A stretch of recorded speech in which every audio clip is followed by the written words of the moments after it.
what it says is this property treads lightly on our community resources by incorporating the following LID principles, and those are the icons and the definitions of the icons. These are all the people, all kind of the working group contributors, all those logos on the bottom.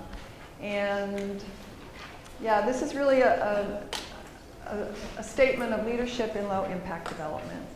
So next one, and then, so here's the list of projects. We can just, I guess, leave that up. It's too bad I have a slide of every one of these projects. They're really cool pictures.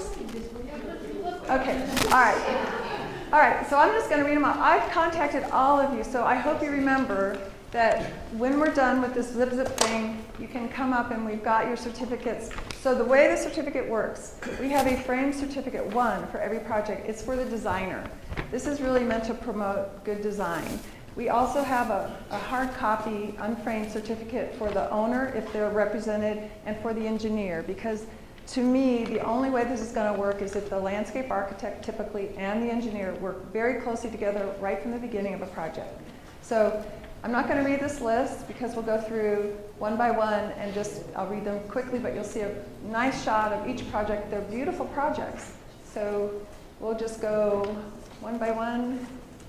And okay, so again, this was my first case study that I used for you.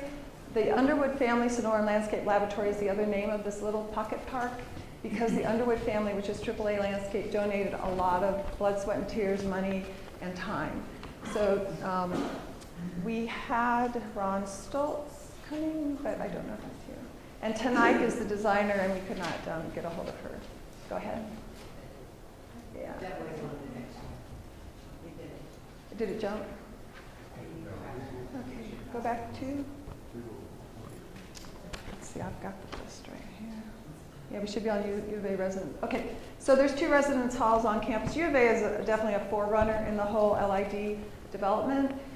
Both of these residence halls were designed by Wheat Sharp, which is now Wheat Design Group. And of course the university was involved, and Stantec was the engineer. Go ahead. Nonprofit is in our institutional category. Oh, I'm sorry, this is U of A Visitor Center. So this is Grant McCormick's baby, and he's been such a strong force at the university.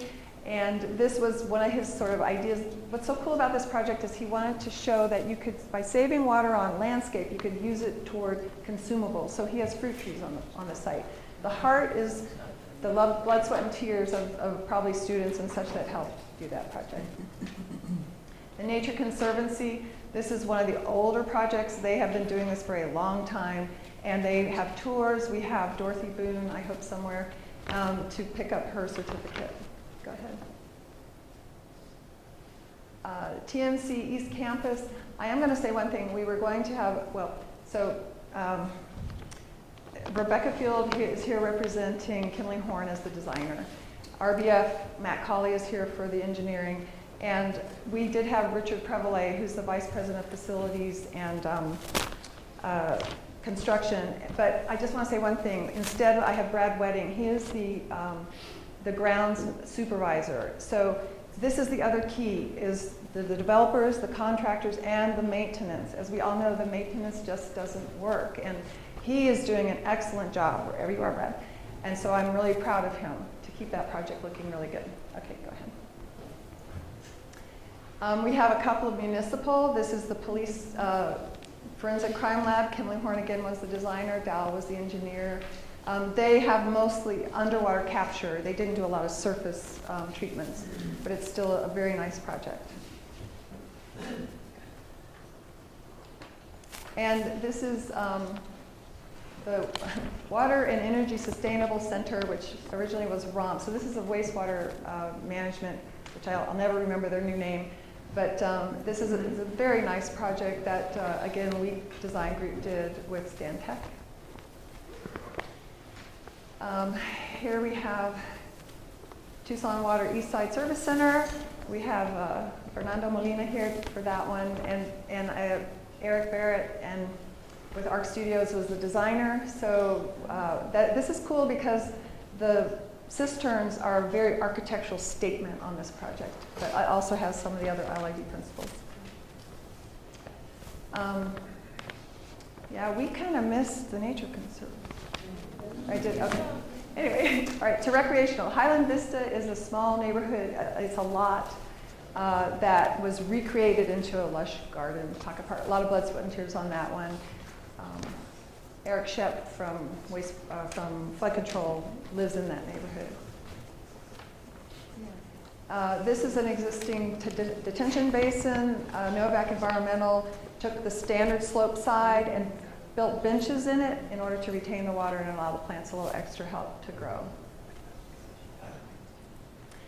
This residential project is really near and dear to my heart because this couple, Jay Cole and his wife Carol Townsend, lived in Guyana and learned about, sustainable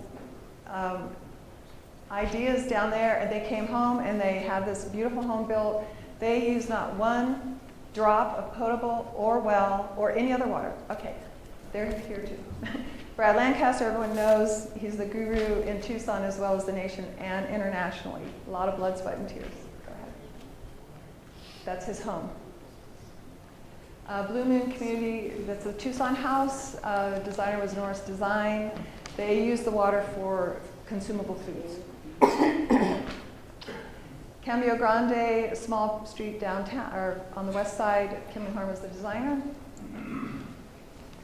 Rincon Heights, this is Gary Whitwer, DOT, City of Tucson. Very, very cool project. There is no irrigation on this project. U of A Lester Street, another Grant McCormick baby. Go ahead. And of course, Downtown Links, St. Mary's Aviation Highway, which is Wheat Design Group, and it's new, and I think it's going to be tremendous once it is grown up a little. And Scott Avenue, our last one, which is the tour today. So you'll get to hear all about that from Laura Mulcarrick. Go ahead. And that are the tour times, 12 and 12:30 if we're still on time, and be back at 12:55 sharp. Thank you very much.